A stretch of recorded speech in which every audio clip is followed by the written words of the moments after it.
wakulima wa mboga mboga na wengine, serikali itatenga maeneo maalumu kwa ajili ya kilimo.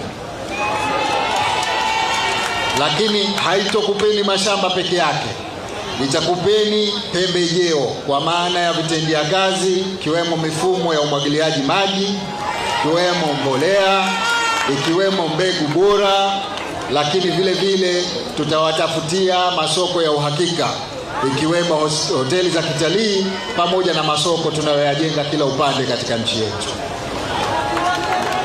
Aidha, tatolewa mitaji midogo midogo kwa ajili ya kuendesha biashara zenu.